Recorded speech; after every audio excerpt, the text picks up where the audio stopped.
Hello, this is Professor Gabor.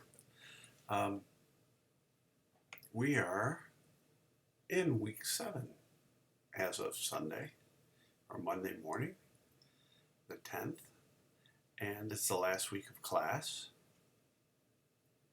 This week, there's just two things, or three things.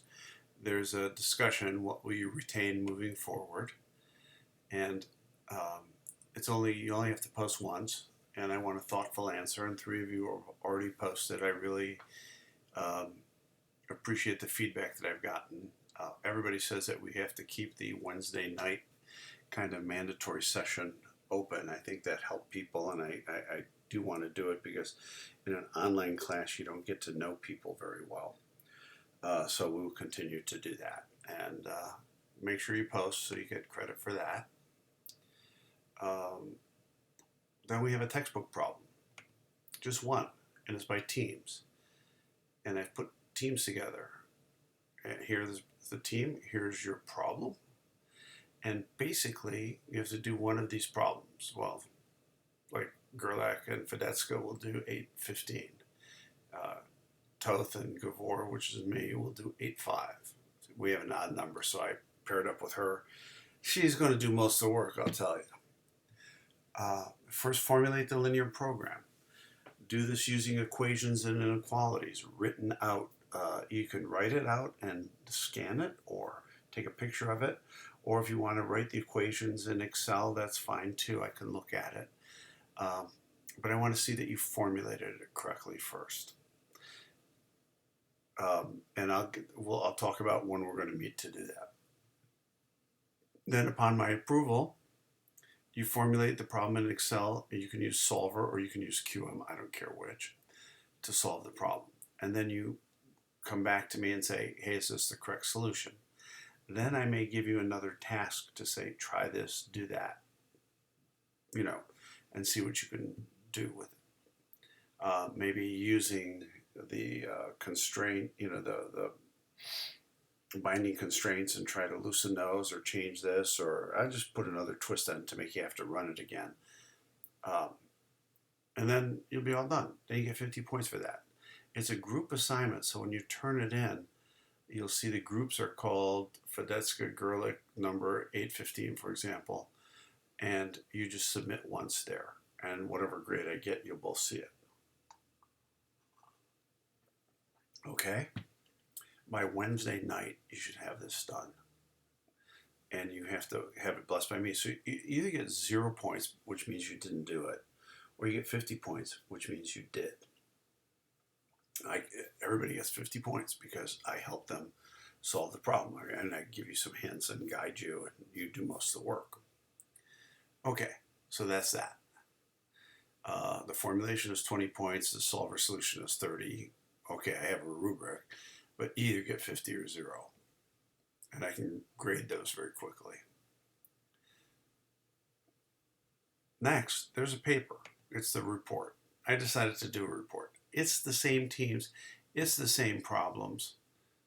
In fact, watch me. I'm going to go here and edit a little bit and make that all bold. It's also 50 points. Basically, you have to write a report.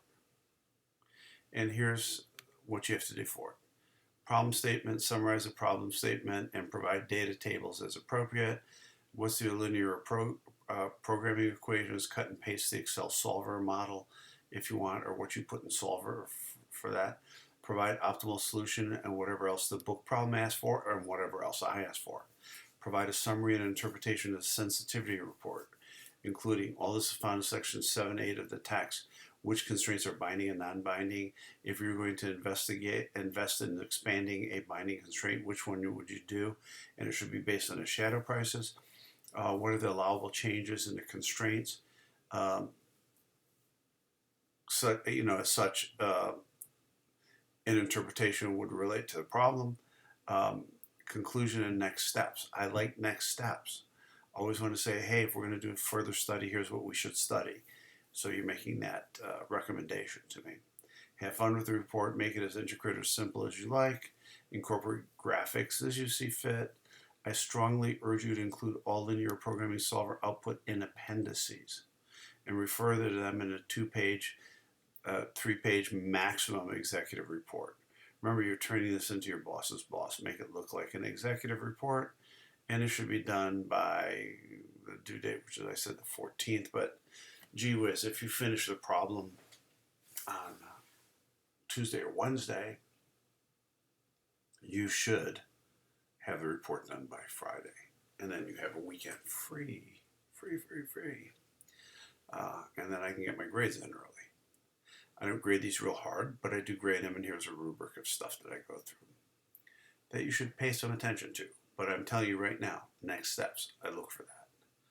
If you want to make a PowerPoint video of it, I guess I would accept that. Let me know when we're looking at your formulations and whatnot. So this is one problem, 2 parts. Solve it and solve the linear program. Formulate and solve the linear program. That's part 1. Part 2, write up a report. That's it. That's what we got this week.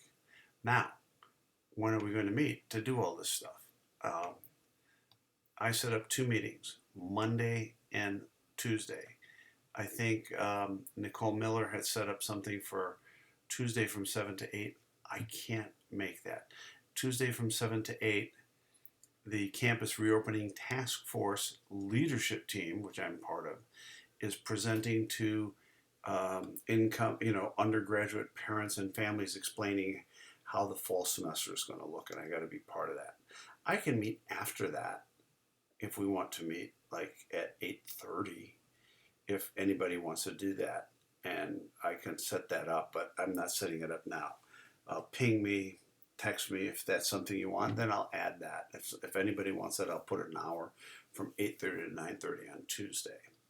I don't think we'll need to spill into Thursday, hopefully. Okay? That's it. That's all I got this week. Enjoy this, and enjoy this last week. It's been fun having you all in class. And look forward to meeting with you on Monday and Wednesday and possibly Tuesday.